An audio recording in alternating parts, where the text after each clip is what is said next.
बीच सबसे बड़ी खबर आपको बता रहे हैं, सुप्रीम कोर्ट से हेमंत सोरेन को राहत नहीं मिली है। तो ये बड़ा फिलहाल कह सकते हैं कि झटका या फिर राहत नहीं मिली है। हेमंत को हाई कोर्ट जाने को कहा गया है। तो देखिए, जिस बात को लेकर के एक आधार बनाया गया था कि हाई कोर्ट से हम विड्रॉ कर रहे हैं, लेकिन याचिका पर सुनवाई से सुप्रीम कोर्ट ने इनकार कर दिया और कहा कि आप हाई कोर्ट जाइए। तो सुप्रीम कोर्ट से हेमंत सोरेन को राहत नहीं मिली है, यानी कि अब झारखंड हाई कोर्ट में ही ये पूरा जो केस है वो चलेगा। हेमंत को हाई कोर्ट जाने को कहा गया। सुशील पांडे हमारे साथ जुड़े हुए। सुशील, जो हाई कोर्ट में केस विड्रॉ करके सुप्रीम कोर्ट ये लोग चले गए, लेकिन अब सुप्रीम कोर्ट ये कह रहा है कि नहीं, आप हाई कोर्ट ही जाइए। किस तरीके से इस टिप्पणी को देखा जाए? जी देखिए, साफ तौर से कहीं ना कहीं एक बड़ा झटका हेमंत सोरेन को जरूर है, क्योंकि सुप्रीम कोर्ट ने सीधे तौर पर यह कहा है कि हम इस याचिका पर सुनवाई नहीं करेंगे, क्योंकि अगर सीधे हम इस याचिका पर सुनवाई करते हैं तो भविष्य में हर कोई इसी भी समस्या को लेकर सुप्रीम कोर्ट का दरवाजा खटखटाएगा। हालांकि सुप्रीम कोर्ट ने सीधे तौर पर कपिल सिब्बल की किसी भी दलील को नहीं सुना।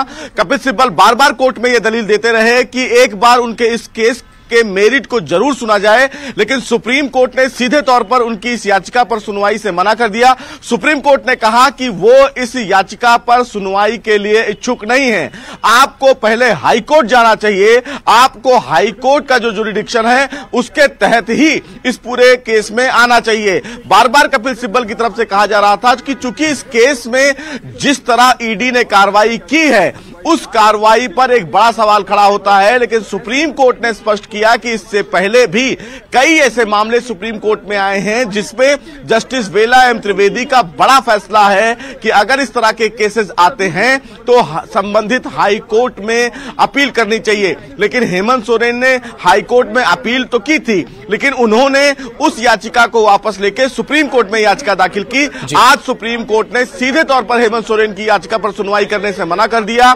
सीधे तौर पर यह कहा जा सकता है कि हेमंत सोरेन को सुप्रीम कोर्ट से बड़ा झटका लगा है। ऐसे में अब उनको हाई कोर्ट में अपील करना होगा और जो मांग उन्होंने सुप्रीम कोर्ट से की है वही मांग वो हाई कोर्ट से करें। अगर हाई कोर्ट को यह लगता है प्रथम दृष्टया में कि ईडी की कार्रवाई वाकई गलत है तो वो अपने आधार पर फैसला देगा या अपने आधार पर वो किसी निष्कर्ष पर पहुंचेगा। लेकिन जिस उम्मीद से हेमंत सोरेन सुप्रीम कोर्ट पहुंचे थे, ऐसे में उन्हें निराशा हाथ लगी है। अब फिलहाल उनके वकील जल्द ही हाई कोर्ट में अपील दाखिल करेंगे और उसके बाद अपनी मांग करेंगे। लेकिन सुप्रीम कोर्ट से हेमंत सोरेन को बड़ा झटका लगा है। बिल्कुल सुशील, तो बड़ा झटका सुप्रीम कोर्ट ने दे दिया कि आप हाई कोर्ट ही जाइए। लेकिन हाई कोर्ट की अगर बात करें तो हाई कोर्ट में पहले यह केस था, जब पहले ही दिन की सुनवाई हुई तो हाईकोर्ट ने कहा कि बहुत ही अर्जेंसी वाला केस नहीं है, यानी कि बहुत जल्द इस पर सुनवाई की जरूरत नहीं है, जो हम सिचुएशन समझ पा रहे हैं। और इस बीच यह भी कहा जाता है कि वहां से केस विड्रॉल कर लिया जाए, हालांकि वो प्रोसेस पूरा नहीं हुआ है। तो क्या लग रहा है कि जिस त्वरित राहत की उम्मीद में हेमंत सोरेन टकटकी लगाए बैठे हुए थे, वो अब उम्मीद उतनी जल्दी पूरी नहीं होने वाली है और हाईकोर्ट में समय और बढ़ सकता है? जी देखिए, साफ तौर से जो हमें जानकारी मिली है उस जानकारी में उनके वकील ने यह भी मांग की थी सुप्रीम कोर्ट से कि वो हाई कोर्ट को यह निर्देश दे कि इस मामले को जल्द सुनवाई करें। लेकिन सुप्रीम कोर्ट ने उनकी इस दलील का भी विरोध किया। उनकी तरफ से कहा गया कि हम हाई कोर्ट को ऐसा कोई निर्देश जारी नहीं कर सकते हैं। हाई कोर्ट भी संवैधानिक कोर्ट है, वो खुद तय करेगा कि इस याचिका पर सुनवाई कब की जाए। तो ये तय है कि इस पूरे मामले में सुनवाई को लेकर फिलहाल वो हाई कोर्ट में अपील करें। चूंकि ये मामला संवैधानिक पहलुओं से जुड़ा हुआ है, पीएमएलए एक्ट से जुड़ा हुआ है, लिहाजा हाईकोर्ट ये तय करेगा कि उस याचिका पर कब सुनवाई की जाए। लेकिन जिस तरह कपिल सिब्बल यानी कि हेमंत सोरेन अपनी याचिका पर संबंधित अदालतों से बिल्कुल आपको रोकना चाहेंगे। एक और बड़ी खबर का रुख कर लेते हैं। सुप्रीम कोर्ट ने यह बड़ी टिप्पणी कर दी है, जिस टिप्पणी का हम जिक्र कर रहे हैं। अदालतें हर किसी के लिए खुली है, यह टिप्पणी सुप्रीम कोर्ट ने की है। आगे टिप्पणी यह सामने आई कि हाईकोर्ट संवैधानिक अदालत है, आप वहां पर जाइए। यदि हम एक व्यक्ति को अनुमति देंगे तो आगे कहा है कि तो हमें सभी को अनुमति देनी होगी, यानी हम सबको और सारे मामलों के लिए हम ही सुनवाई नहीं कर सकते। अगर हाईकोर्ट बना हुआ है तो आप वहां पर जाइए। तो यह सुप्रीम कोर्ट की बड़ी टिप्पणी सामने आई है। सुशील,